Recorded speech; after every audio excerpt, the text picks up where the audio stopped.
Welcome to episode 211 of Gun Guy Radio. This is a podcast that shines a positive light on the firearms lifestyle. I'm your host, Jake Chandland. This is your weekly dose of positive firearms talk without the politics.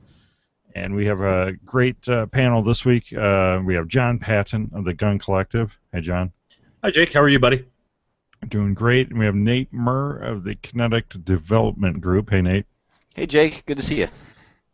And so, how are you guys doing? A week in review. Did you guys do anything in guns this week, Nate? Like I said, in like the last 2 days?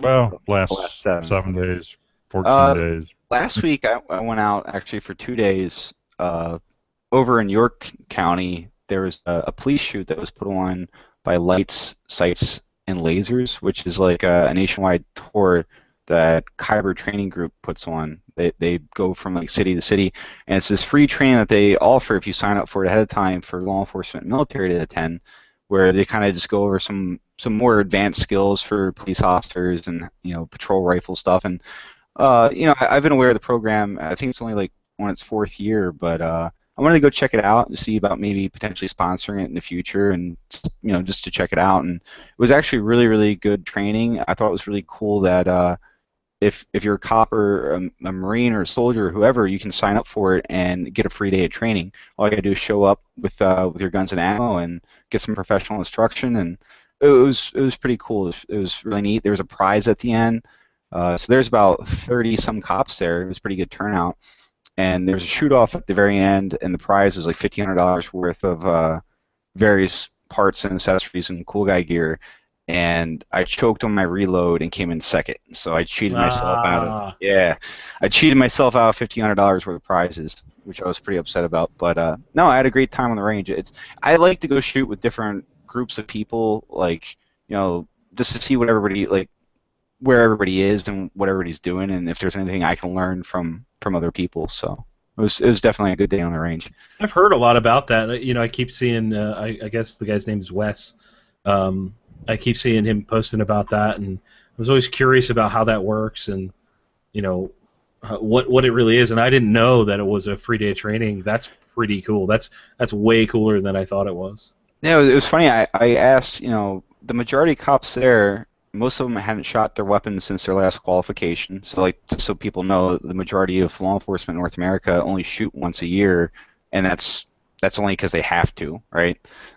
There's a lot of guys that are cops and even military guys that just aren't gun people. So, it's kind of surprising to see this gap in skill level from one cop to another. Like me personally, I feel that everybody has that duty as a law officer to be as proficient as they possibly can be with the weapons that are at their disposal. But sometimes it's budget. Sometimes there's cops there that their departments gave them ammo to shoot just where there's training.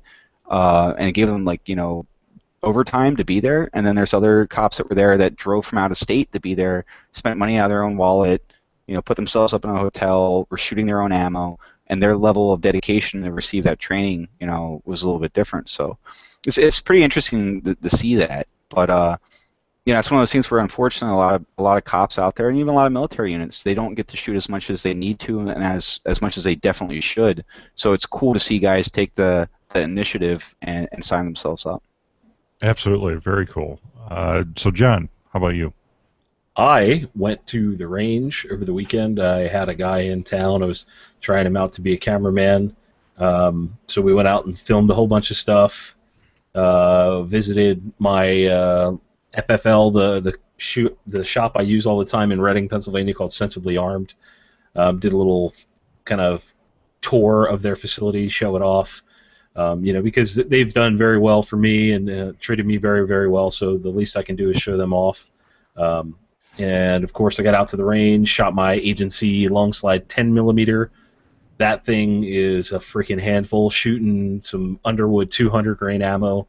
It's unbelievable how powerful and how awesome the 10mm is. And then I was also shooting my single shot Thompson Center / House of Arms. I think they call it a hybrid custom rifle. It's 500 Magnum, 16-inch barrel, shooting it suppressed, because #big bore, right? Have you shot that 10mm suppressed yet? Yeah, I have. It's awesome. It looks pretty awesome. That's a cool looking gun. It's just so much fun, man. That's really what it is. Just fun. Totally jealous here in Illinois. Yeah, I was shooting everything suppressed, and with the 10 mil, I gotta practice with that gun more because it's so. There's a couple things. I'm gonna modify it and put a heavier recoil spring in it, try to get the run a little cleaner. And I don't mean like dirt. I mean like cleaner operation, smoother. I think that gun is going to be something special for me to hunt with, where that's legal. So I'm going to try to do that with some. I love that Underwood ammo. They crank that stuff up to what 10 mil is supposed to be. So you're going to take it hunting in Baltimore? Where's it legal to hunt hobos? I didn't say that. I did not say that. All right, so my review for guns, I didn't get really to the range. I've been looking into restoring, or not really restoring.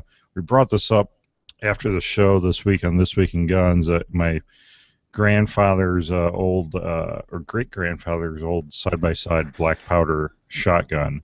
Oh, that's cool. It's just a rusty mess. It was in...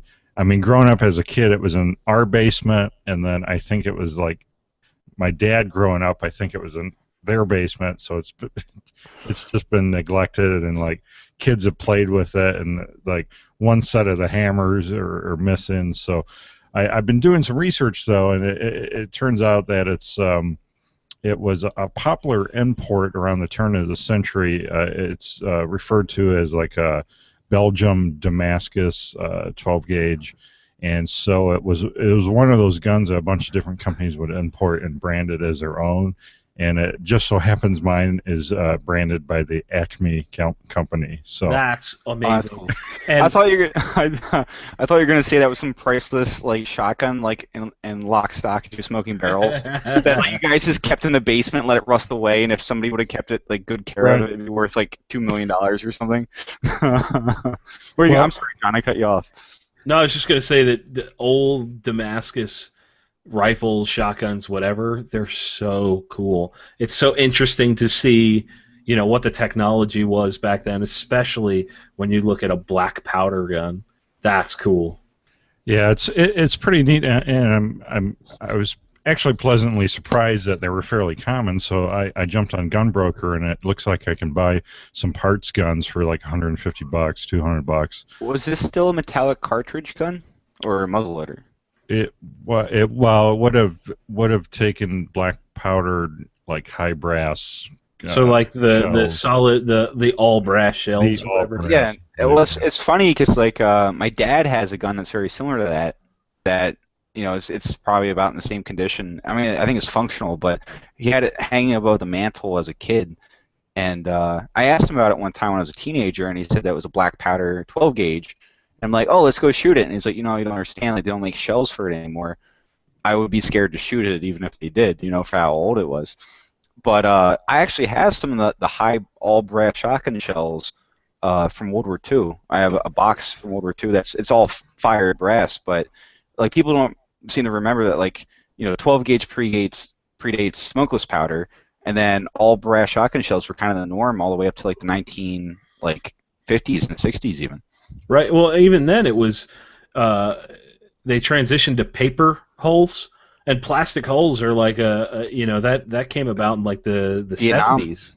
Yeah, it was late 60s, early 70s that the plastic holes. But the thing was, my dad had a bunch of those paper shelled shotgun shells from like the 50s, and he left them down in the basement, and it was it was steel shot or something like that. No, it was steel shot, but it was paper hull, and they got damp, and he shot a duck one time with these old shells because he just ran out of shells for the season, and it looked like a slug went through this duck. and the best we could figure out was that the steel had rusted together into a solid projectile, and I was impressed as all hell because it's like it's like shooting a moving duck with a slug. How hard is that, right?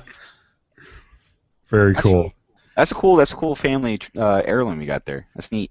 I can't wait to get some time to shine it up and at least get it good enough to hang on the wall. because yeah, it's got a neat story to it too, which I actually told on the We Like Shooting podcast this week, so I'll skip that. Wait, you went on We Like Shooting? That's amazing. Yeah, it was horrifying. I woke up with a slight hangover and tons of regret. So no, those guys are great. It was great being on the show. So you can actually shop Amazon and support the Firearms Radio Network while doing it. So just click our Amazon affiliate link before you need to buy something on Amazon. And a small portion of your sale goes to supporting pro-gun shows like Gun Guy Radio. And then Patriot Patch Company also makes this episode possible. And we have some new kind of revolutionary themed patches. We have the it's referred to as Washington's Cruiser flag. It was flown on some of Washington's ships during the Revolution. It says an appeal to heaven. It has a pine tree on it. And then also the brand new We the People patch, which just dropped. And my camera's not really working, but it kind of looks like crackled leather. It's that's cool. Yeah, that's really cool. pretty cool. So, and then we have, since 4th of July is, here, we have classic American flags, OD flag, thin blue line flag, all at patriotpatch.co. So check those out. Main topic this week, Independence Day special. So we have John and Nate here. We're going to just kind of kick back and talk about some of our favorite guns, because that's what we would do on the 4th of July if we got together in person. So let's first, do you guys have any 4th of July traditions that you guys practice? So I have a habit of trying to find good fireworks and setting them off, and in mass quantity. I don't know. I don't know what the legality of certain fireworks are in certain areas, but I like stuff that goes boom, and it's really what it's all about. I'm not the kind of guy that'll go out and party hard and let's get drunk. I would rather spend time with people that actually matter to me. Actually, spend some time reflecting about what that day means. And I know that sounds kind of corny, but all holidays to me are time to spend with people I give a crap about. So I try to take every opportunity to do that, even though it's not always easy. But that and fireworks. I mean, literally every time I go to an area out of this state, out of Pennsylvania, I try to pick up some good fireworks. And by good, you mean illegal fireworks. I did not say that, Nate Murr. I just said good. So I feel like we can connect on something here. In Illinois, I also have to smuggle fireworks across the border. I don't understand. Like, they build these fireworks, like, franchises always on state lines, right? So, like, your core customer base are people going into the state where you can't buy them. But then if you go in that opposite state, there's another fireworks stand. It's like, I can buy them in Maryland and bring them across state lines back into PA, and then somebody in Maryland can come into Pennsylvania and buy the fireworks and bring them back into Maryland, but you can't buy them in your own state. So how are they legal in the first place in each state? It's like, what's really amazing to me is that the Phantom Fireworks has they have a huge presence here in Pennsylvania, and they sell all kinds of cool stuff, but as a resident, you can't buy it. That doesn't make any sense, though, right? It's I agree. Yeah. Bureaucratic crap. Nate, any 4th of July traditions you have? I mean, I think I do pretty much the same thing as everybody else. Like I usually either host or attend a barbecue somewhere. Independence Day is a day of celebration, and it's different than Memorial Day or Veterans Day, as in, like, truly, this is a day of celebration. Like, the 4th of July was a day that we said no to our masters. That we told the most powerful army and navy on the face of the earth that we weren't going to stand for their nonsense anymore. And what I really like is that, like, July 3rd was pretty much the last day we cared about what Europeans thought. That we realized that it was nonsensical to be governed by a group of people a couple thousand miles away, and this is before telegraph lines and the internet and telephones and everything else. So it's like, how would you know what's best for these colonial people if you've never even been to where they live, you know? But it's the Declaration of Independence, the whole concept of us fighting for our independence, the whole, that's like the foundation that America's built on, is independence and freedom and liberty. And post-American Revolution, our forefathers wanted to ensure that those principles would live on forever. So, I mean, it's one of those things where you look at it where we pay more in taxes today in 2016 than our forefathers went to war over, And the British soldiers tried to seize powder and arms from those people, and that contributed to the war. And here we are today where our own government's trying to, abolish certain types of firearms. And then you look at like where, like there's a massacre. There was a mass shooting in American history, but it was perpetuated by British soldiers in Boston, the Boston Massacre. It was Federalist troops. It'd be like the FBI gunning down a bunch of people at a rally. So like all those things, they grew to the point where we said, where's the line? Enough is enough. We need to, against all odds, give it our best try and try to win our independence, and we did. So that's like no small feat. Like when I say that we fought the most powerful army on the face of the earth, it's the truth, and we won because we wanted freedom more than they wanted to impose their tyrannical rule on us. So I don't know. It's like one of those things where it's a very important holiday. It's maybe one of the most important holidays to most people out there. That's it's not a religious holiday. It's the story of our nation. And without that day, without that Declaration of Independence, we wouldn't be here today enjoying the freedoms that we have, and that's no small thing. So many people have suffered and worked hard and have paid the ultimate price so that we can enjoy that. So. Well, I feel like I should have had "God Bless America" queued up here. That was great. So, for me, it's always a family barbecue. Has been, ever since I can remember. Get together, just hang out with the family. Sometimes we, go see fireworks and stuff like that. I remember one year I paid to furnish, I think 8 of us, so it was a team 4 versus 4 for paintball in the pasture at my grandpa's, and we set all these hay bales up and stuff. Had this course for this giant paintball thing, and ended up still hitting the house a few times, which, yeah, Grandpa was not happy about that, but it was a blast. It's like this coming Sunday, I'm having a party. I'm having a 4th of July party. And, at first I thought, like, well, maybe I'll do that and I'll invite my family, but I really don't have that much family, like, left. So I figured, my family, like, I always looked at, like, when I was in the Marines, like, my platoon was my tribe. It was my family. And I look at all of my friends throughout the gun industry, my close friends, like, I look at them as my family and my tribe and my fellow Americans. So, I figured this year, I was going to have this barbecue, and I think John Patton's coming if he doesn't flake out on me. Allegedly, he's coming. Wow. So, yeah. Wow. Well, I'm not coming now. But, no, like, I invited a bunch of different I was going to bring fireworks.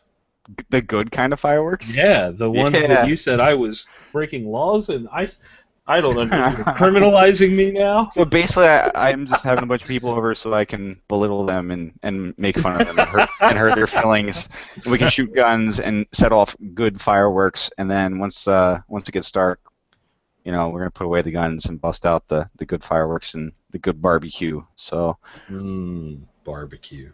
I'm trying to have the most ultimate Independence Day party possible. So we'll see. This is the first year I've had it. So. Sounds amazing. Okay, let's get into some of the topic outline here. Barbecue guns. John, what does that statement mean to you, barbecue gun? I actually did a video on that years back in my old channel, and I don't know, to me it's something you would wear to a barbecue, carry to a barbecue that might not be something you would carry all the time. maybe a little fancier, a little more. Isn't it like a southern thing, John? I honestly I don't know. To be quite honest, I don't know that answer. That was always my understanding. Like down south, like southern people really they take their barbecues serious, like more so than us Yankees. But from my understanding, like down in Texas and stuff, a barbecue gun is usually like your most expensive, like like conversation starter gun. That sounds reasonable to me. I mean, that's a good way to look at it. It's like I would say like if we like your 10mm Glock would be your barbecue gun. It'd be like, what is that? What is that on your hip? I want to see that. And then, right. People just stand around and like look at each other's pistols and drink beer and maybe challenge each other to a duel over someone's honor. I don't know. But, like that's my understanding what a barbecue gun is. That it's something that like Southern people really, are all about. All right. Well, since we stereotyped half the country, so John, what came to mind when I said pick a barbecue gun? For me, it's all about silver metal, chrome, shiny, high class. That's when I think of a barbecue gun. I think of something kind of fancy. I don't know. The guns I picked a Desert Eagle or a Smith & Wesson stainless revolver. Now, I understand the blued guns are very nice, but I have a preference towards stainless, and my Desert Eagle happens to be chrome, so that's my other choice. Something big, and I would also like to preface that I am of the belief that if you're going to carry a gun that's something you don't always carry, you should carry your normal gun too. I would carry, for example, I would use like a shoulder holster or something, carry the Deagle around, but I'd also have my normal carry gun on my hip. See, now you got to have a holster maker do you up a shoulder rig that you carry the Desert Eagle on one side and the Smith & Wesson on the other side. Yeah. Oh, yes. Anybody out there listening? Nate, what do you got? Well, like I agree with John's interpretation of a barbecue gun. It should be something, more than a box stock Glock 19 or something like that. It's like a flashy gun, maybe a little bit over the top. Like some guys have these beautiful works of art, like a Gen 1 Colt Peacemaker with like silver inlay and like grips made out of some sort of extinct animal. It's made out of dodo meat. Like, like some ivory, like woolly mammoth grips or something. But I think along that theme, like I'm not a big revolver guy. I appreciate the art and beauty and the function of them, and I'm still an automatic guy at heart. So like I think barbecue gun, I think of like a custom 1911, right? So if I was to go to a barbecue and I was instructed to wear my barbecue gun, like the closest like gun I would have would be my custom 1911 that that I built with the assistance of some precision weapon armor guys like 10 years ago. It's my favorite pistol. It's the gun I shoot the best with. And back in the day, it used to be a looker. 10 years ago, she was a good-looking gun, but she's got let herself go. She let herself go. There's a lot of miles on old Betsy over here. So, but like I just saw this thing the other day on Facebook where it was. What's that coming out in Western Pennsylvania? Cabot guns. Yeah, Cabot. Cabot guns, right? So these guys make the most expensive, crazy 1911s, and they made these matched 1911s out of like meteorite metal. Like they got a block of like metal that fell from outer space and like precision cut it into frames and slides, and then like made a functional firearm out of material that you can't find here on Earth. So like these guns sold for like a couple $1 million. They just like if you want to one up somebody at a bar, like if Bill Gates went to a barbecue and had a barbecue gun, it would be this pistol. It would be these matched meteorite pistols. That's like, what I think. Oh, your gun's stainless. Mine came from outer effing space. That's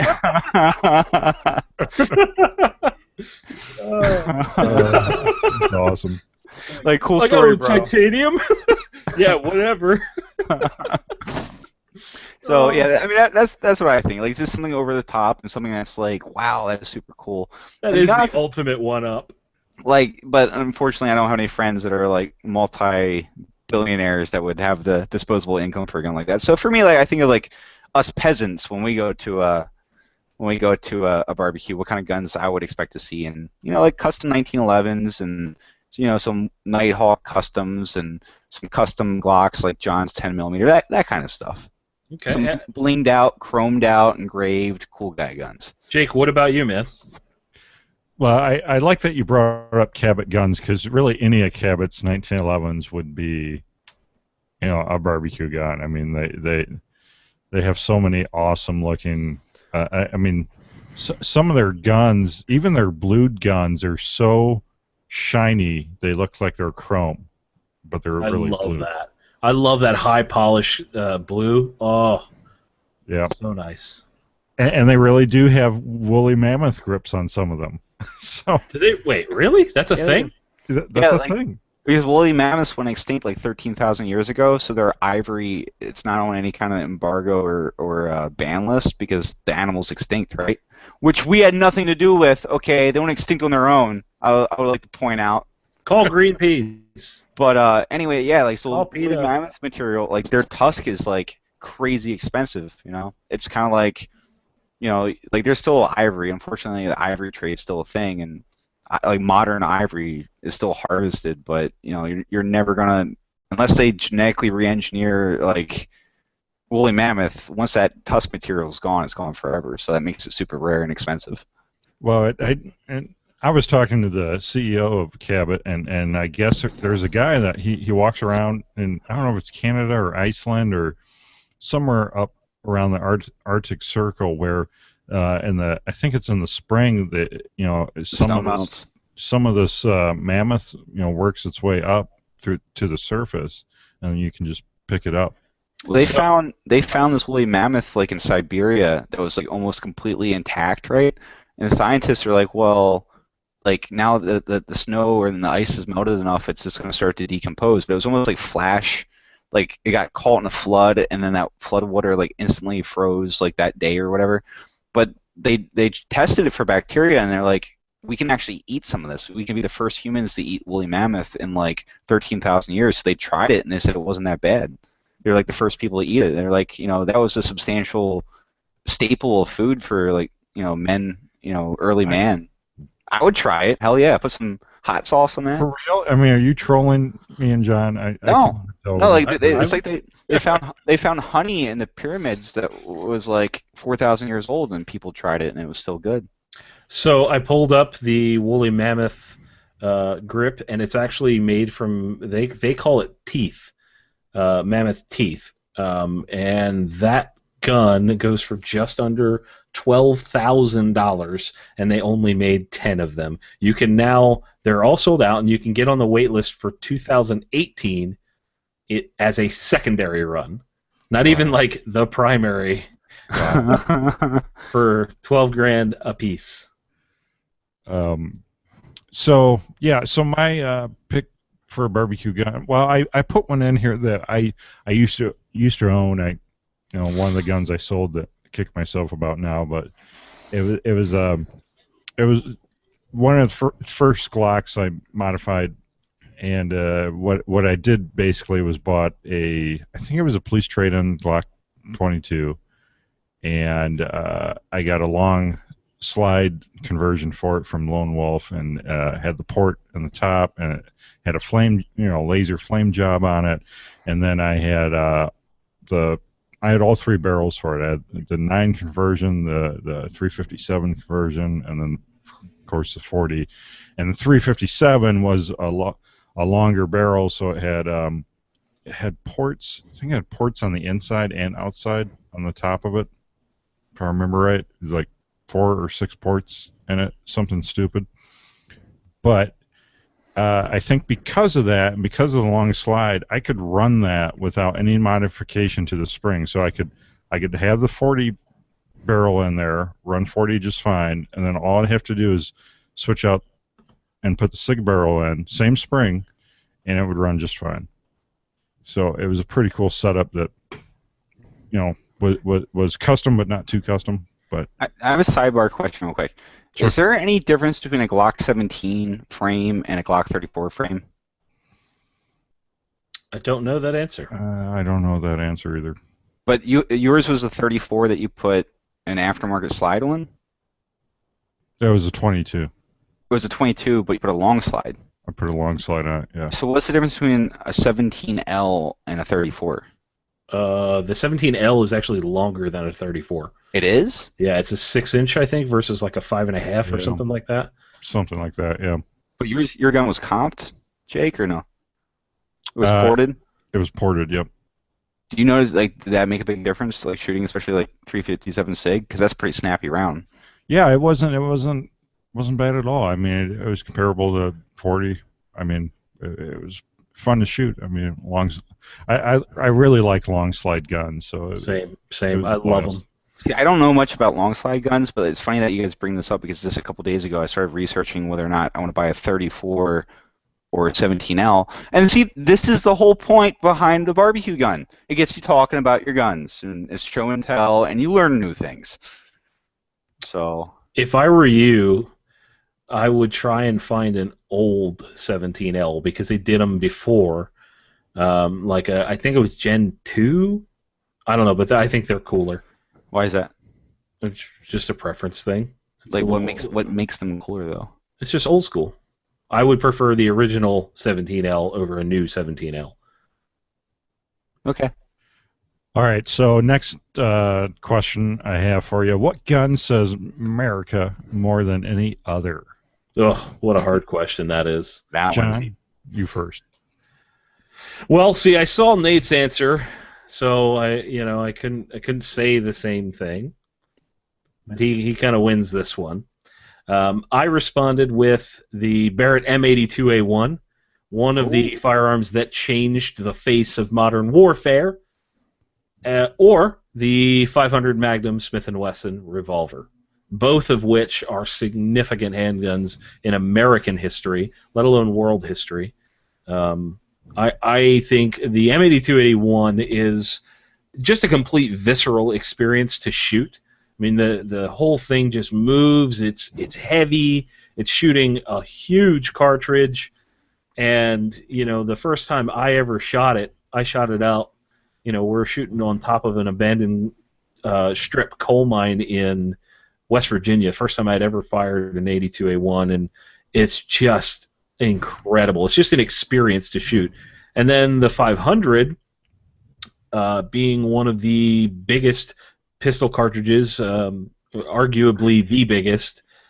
Some people will pull out something like a 510 or some Wildcat cartridge, but as far as production goes, the 500 Magnum is the bad boy, and I absolutely love big bore. Clearly, there's nothing. I mean, yes, there are, like, the 460 Magnum is technically a more quote unquote powerful cartridge, but I would rather have a half-inch than not.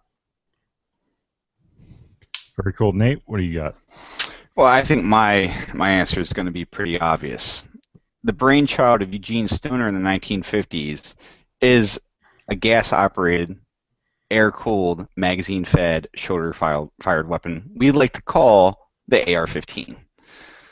So, like, it's one of the most prolific guns on the face of the earth. It's definitely the most popular semi-automatic rifle in America. A lot of people jokingly say that AR stands for America's rifle, but I mean, it's not a joke. It's the truth. It is America's rifle. It's a firearm that once you buy your first one, you catch the bug, and odds are you're going to end up owning more than one. I mean, I know I own more than just a couple. So, it's user-friendly. It's easy to build your own gun once you figure out how the weapon works. You can build it in so many different calibers and so many different configurations. Even people that own a dozen AR-15s, and I know people that own well over a dozen AR-15s, they don't have two rifles that are mirror image. They don't have two rifles that are exactly the same because there's just so much you can do with the rifle. It's funny because it's like, the gun that everybody's complaining about right now, all the anti-gunners are on the warpath about, but it's the gun that in the military version, the fully automatic machine gun version, it's the gun that defends America, the M4 carbine and the M16. And in its neutered civilian version, the classic original AR-15 that was designed for sporting purposes before it got militarized, it's used by countless law enforcement and private citizens every day to defend themselves and their family and their loved ones. It's used to win competitions. It's used to harvest game and for recreation. I mean, it's one of the best rifles ever made, period. And that's why they've made over 20 million of them in the last 50 years. So, hands down, if there's a gun that represents America, it's an AR-15 with a 1911 duct tape to it. Hey, you can't steal mine. No, great choice. And yes, my choice is the 1911. I went with the 1911 GI because that's the handgun of choice from 2 world wars, and just so much history in that. Not just in the use in the military, but the manufacturing history of it, like the Singer 1911s. I mean, this company that had nothing to do with firearms, like many companies of the time during World War II, started producing 1911s. Well, it's been in virtually every American conflict from World War One, from 1917 all the way up to today. Because don't forget that Marstock still has the 1911 in their inventory. Yeah. So that means World War One, all the intermittent conflicts down in South America and stuff in the 20s and 30s, aka the Banana Wars, if we're allowed to say that still. World War II, Korea, Vietnam, all the conflicts that we had in the 70s and 80s, like conflicts other than war, I guess you could call it, and then even Iraq and Afghanistan. That gun has killed so many bad guys, so many of America's enemies. It's awesome. And Captain America uses it. And Captain America carries one. You know what's really interesting to me? It's the totality of what we picked. I mean, the Barrett.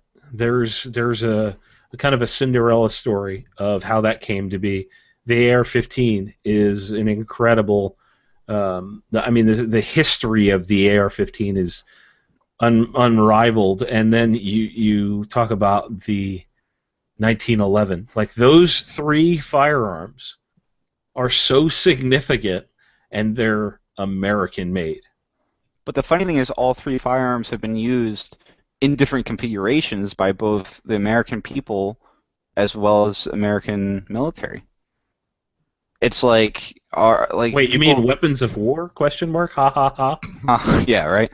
But the thing is, I've shot Barretts as a Marine, I've shot Barretts as a civilian. I've shot 1911s as a Marine, and I've shot 1911s as a civilian. I've shot full auto M4A1s, and I've shot plenty of AR-15s as a civilian. You know what I mean? So it's like, I don't know, I think there's a connection there where we love these guns not because they're accurate and reliable, but also partially because the tradition and the story behind each of those guns. Like, they almost personify the American spirit. Like, Americans tend to be, patriotic, traditional type people that have strong values to the past. And those guns all represent, with the exception of the Barrett, because that's only been around since 1982.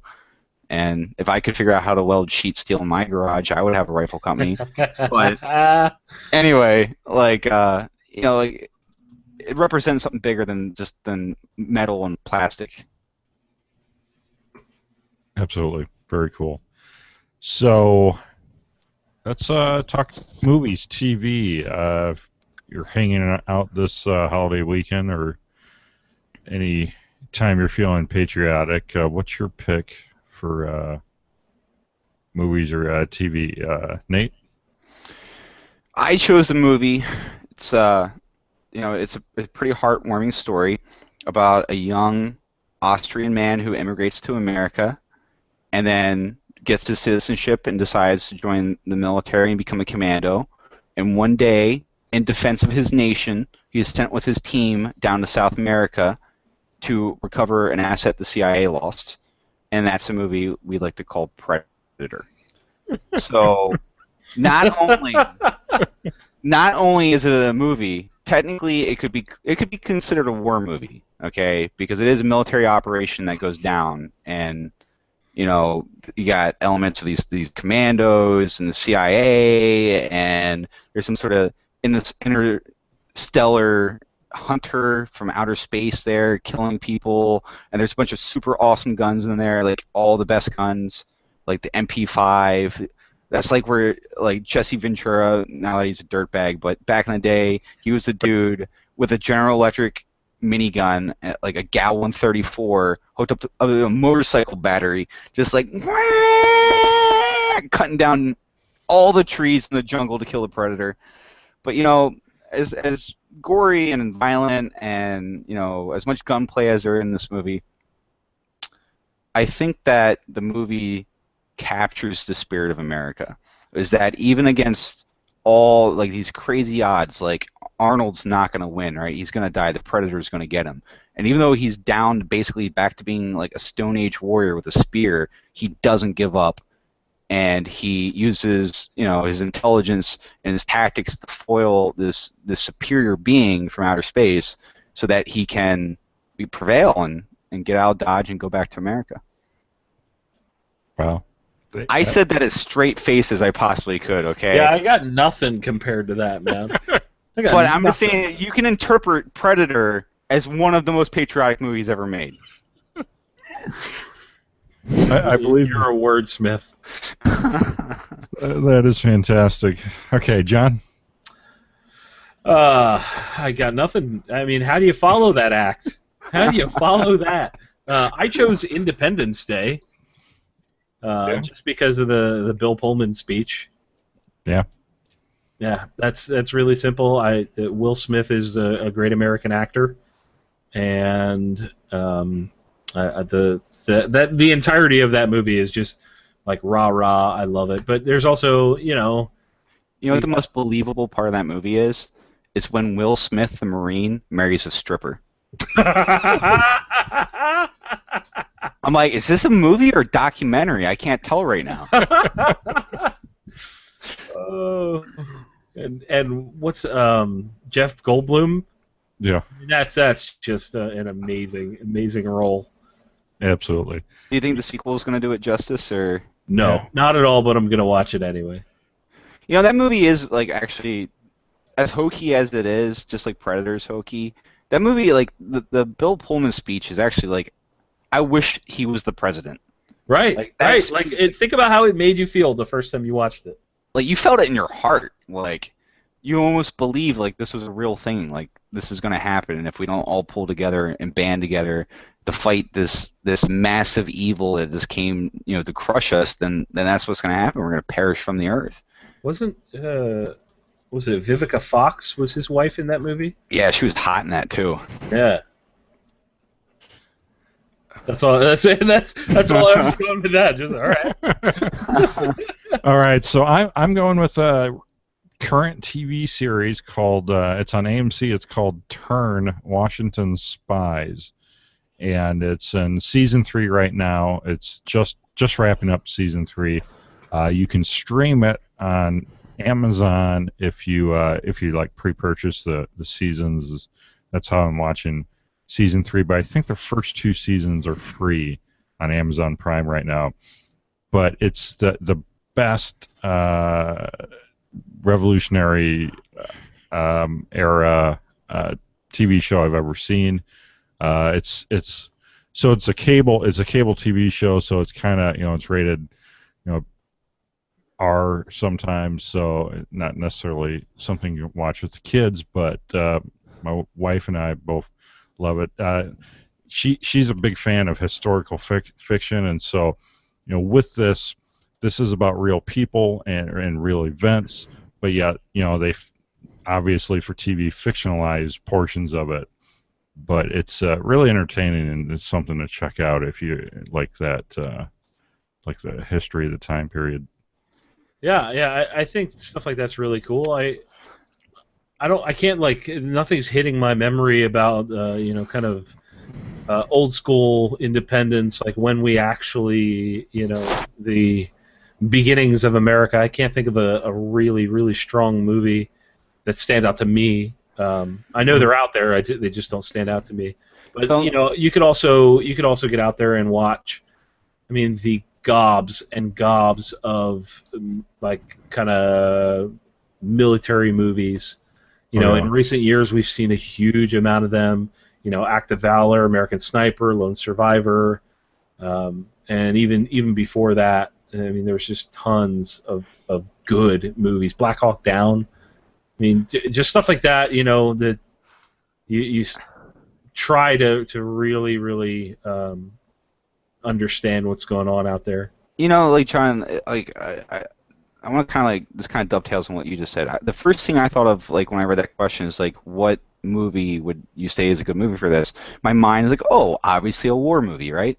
There's so many war movies, and some war movies out there aren't even like they're not in promotion of war. Some of them are actually like anti-war movies, right? Right. But I was thinking about, I'm like, you know, like as a veteran, there's less than 1% of all the American population that is a veteran right now, right?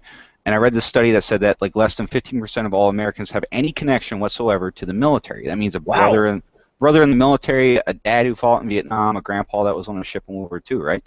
And I think about it, I'm like, you know, as much as, you know, I love our military and I support our guys, and you know I serve my time and serve my country and all that other stuff. I realize that like that's not the bulk of Americans, right? So I was thinking like, what's a movie that captures the American spirit, right? Because the American spirit, that's the most important part. I don't look at like the Fourth of July as like a war thing as much as a freedom and independence thing for all of us, right? So I'm like, well, the only movie I could think of was kind of a war movie, which is Patriot with Mel Gibson, right? Where these common citizens fought back against the tyrannical British Empire, right? And it was kind of a hard question for me to answer, which is probably why I started thinking in a different direction and went with Predator. But but I'm like, there really isn't that many films that jump out that you think as a patriotic film that doesn't involve war, you know? But I guess like my kind of like final point on this, like I just finished reading this book called Tribe by Sebastian Younger, right? And the whole premise is this book was talking about what it means to be part of a community and what it means to be part of a tribe, because that's the way human beings lived for thousands and thousands of years. And like 100 years ago was like really when it started. It was like the first time in human history that children slept in a different room. You know, like you think about the Native Americans all sleeping as a family in one room of a teepee, or people building cabins or log shelters, whatever. How close knit of a community we were with our immediate family, then also how close knit we were with the other families in our village or a tribe, right? But this guy made this really good point, and I just, like I said, I just finished the book yesterday, and I really recommend it. It was a great book. But he said about, you know, the politicians of the world today do more to alienate us and dissolve our tribe, our community as Americans than they do to unify us, right? And that you see this every day where like politicians accuse other politicians of purposely trying to harm their own country, which if that accusation was true 100 years ago, that person would probably be hung for treason, right? But now it's like no big deal. So I'm saying this for this reason, and that's why, you know, as much as the political debate, this being an election year, everybody's kind of keyed up about, you know, the Trump versus Hillary and all this other nonsense. Everybody needs to take this day, to take Monday, the 4th of July, 2016, and think about what it means to be an American and appreciate those liberties and those things that our forefathers fought so hard and worked so hard for, and kind of put your differences aside for just this one day and just think about how great we have it here, how wonderful of a country this is, because there's nothing like it on the face of the earth. And that's why we're all upset right now, because nobody wants it to go away or be diminished. Wow, that's a perfect conclusion to this week's episode. Well, that's why you have me on. What can I say? So next week we're talking about 22 Plinkin. So Are you gonna have 22 Plinkster on, or are you just like messing with my head? I'm just messing with your head. I could reach out to him, but it's pretty short notice. Revamped. We have revamped Patreon perks. If you'd like to support this episode, Gun Guy Radio, you can pledge as little as $1 per episode. And we have other rewards. Pledge $5, you can get a T-shirt or patch. $8 a supply drop box. $10 or $12 is a patch of the month or T-shirt of the month club, respectively. And then we have a larger supply drop box if you pledge $15 at the $15 level. So check it out, patreon.com/gun. And Patriot Patch Company helps make this episode possible. Check out the patriotic 4-pack of patches. I'm wearing the Bennington flag on my hat right now, and there's 3 other flags in that pack. Check it out, patriotpatch.co. And if you need any kind of graphics design, website design, check out Ryan Cross at hunterofdesign.com. So, John, where can people connect with you online, and is there anything new you want to share? No, there's nothing super new that I'm ready to share just yet. There is new stuff coming, but still working on it. You can find me by going onto your phone and typing in the Gun Collective on Google or Instagram or YouTube or Facebook or any place like that. Just type in the Gun Collective, and there you'll see me. Very cool. Nate, where can people connect, and anything new you got going on? It's same old as far as my schedule goes. I've been traveling a lot of day trips, same busy, on the phone a lot. But yeah, no, things are going good. If you want to see what I'm all about, you can check out Connect Development Group online. You can Google it, and it'll take you to the webpage, or you can find us on Instagram or Facebook. Highly recommend that. If you want to harass me directly, you can always follow me on Instagram under the name GripStop. And yeah, that's pretty much where you can get a hold of me. So very cool. Remember to subscribe on iTunes or any podcatcher app. Actually, I probably should check out some other podcatcher apps if you're having trouble downloading with iTunes or any of the Apple apps. There seems to be a glitch. So check out Pocket Casts or Downcast. Please also consider joining the NRA or the Second Amendment Foundation. And don't forget to check out all the other awesome shows here on the Firearms Radio Network. And also remember to bookmark that Amazon affiliate link, firearmsradio.tv/Amazon. Well, thank you, John. Appreciate it. Thanks for having me on, brother. It was a lot of fun. Thank you, Nate. Thanks for having me on. Happy Independence Day. Happy 4th of July. And that's a wrap. July. We'll see you next week. Bye.